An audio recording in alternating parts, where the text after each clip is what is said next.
Mahuva SP Anshul Jain તેમજ Mahuva town પોલીસે 1 કરોડ 10 લાખના ભારતીય બનાવટનો ઇંગ્લિશ દારૂ ઝડપી પાડ્યો। લાલખાંભા વિસ્તાર ભવાનીનગરમાં દારૂના કટિંગ દરમિયાન પોલીસની મોટી કાર્યવાહી। મહુવા ગાંધીબાગ વિસ્તારના જમાદાર કપિલભાઈ જોશીની બાતમીથી 1 કરોડ 10 લાખનો મુદ્દામાલમાં 894 પેટી દારૂ પકડ્યો। 61 લાખમાં 13 અલગ અલગ બ્રાન્ડનો દારૂ તેમજ બિયર મળી 894 પેટી, 48 લાખના 12 વાહનો મળી 1 કરોડ 10 લાખનો મુદ્દામાલ સાથે 4 આરોપીને ઝડપી પાડ્યા। દારૂનું કટિંગ કરતા 4 આરોપી પકડી પાડ્યા। ક્યાંથી દારૂ આવ્યો, ક્યાં જતો હતો તે દિશામાં તપાસ ચાલુ। મહુવા ડિવિઝનનો અત્યાર સુધીનો મોટો દારૂ બિયરનો જથ્થો પકડી પાડ્યો।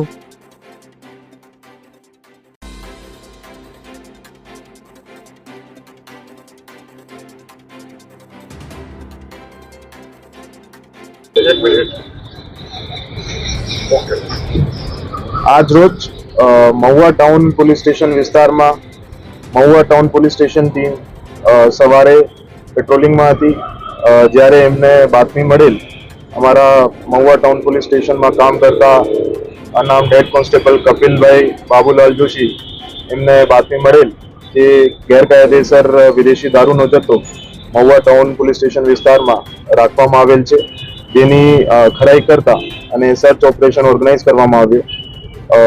જે બાતમીના આધારે સવારે ભવાનીનગર વિસ્તારમાં લાલખાંભા વિસ્તારમાં આવેલ વિષ્ણુભાઈ નાથાભાઈ ગુજરિયાની પતરાની શેડવાળી જગ્યામાં સરકારી પંચો સાથે પહોંચતા ત્યાં ગેરકાયદેસર વિદેશી દારૂનો મોટો જથ્થો પકડવામાં આવેલ છે, જેમાં સ્થળ ઉપરથી 4 આરોપી પણ પકડી લેવામાં આવેલ છે, જેનું નામ છે વિષ્ણુભાઈ નાથાભાઈ ગુજરિયા, મુર્તુજાભાઈ અસગરભાઈ ચોકવાલા, વિજયભાઈ છનાભાઈ કવાડ, ત્રણે રહે મહુવા, અને ચોથું છે દશરથભાઈ કાનજીભાઈ શિયાળ, મૂળ રહે રાજુલા, જિલ્લા અમરેલી।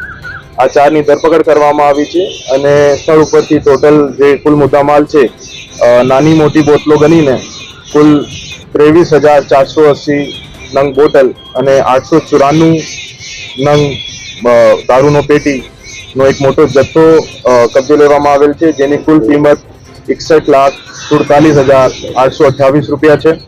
આ સિવાય સ્થળ ઉપરથી 12 વાહનો કબજે લેવામાં આવેલ છે, જેમાં એક આઈશર ટ્રક છે, 3 સ્વિફ્ટ ગાડી છે, એક ઇકો ગાડી છે, 2 બોલેરો છે, 2 અશોક લેલેન્ડ દોસ્ત છે અને 3 મોટરસાઇકલ છે, જેની કુલ કિંમત 48,50,000 રૂપિયા છે। આ સિવાય આરોપીઓ પાસેથી 4 મોબાઈલ કબજા લેવામાં આવેલ છે, જેની કિંમત 15,500 રૂપિયા છે। ટોટલ કુલ મુદ્દામાલ જે કબજે લેવામાં આવ્યું છે એની કિંમત 1,10,13,328 રૂપિયા છે। અને આ કેસ જે છે Mahuva town police station team દ્વારા સફળ તરીકેથી કરવામાં આવ્યું છે અને હાલ સુધી મહુવા ડિવિઝનનો આ સૌથી મોટો કેસ છે। એવી ગેરકાયદેસર પ્રવૃત્તિઓ જે વિસ્તારમાં ચાલતી હોય એના વિરુદ્ધ મહુવા ડિવિઝન પોલીસ તરફથી અને ભાવનગર જિલ્લા પોલીસ તરફથી કડક કાર્યવાહી કરવામાં આવી રહી છે અને આ કેસમાં પણ આગળની તપાસ હાથ ધરવામાં આવ્યું છે। જે જેટલા પણ આરોપીઓ આ ગુના સાથે સંકળાયેલા છે એની ધરપકડ કરવામાં આવે છે। હાલમાં કઈ ક્યાંથી માલ આવ્યો હતો ને ક્યાં કોને કોને દેવાનો હતો એને જે માલ છે એ નાની મોટી બોટલો અલગ અલગ જગ્યાની છે। અમુક જે માલ છે પંજાબ બાજુનો છે, અમુક મહારાષ્ટ્ર અને દમણ દીવ બાજુનો છે, તો એના માલની ખરાઈ કરીને એના જે એન્ડ સુધી પહોંચવામાં આવશે।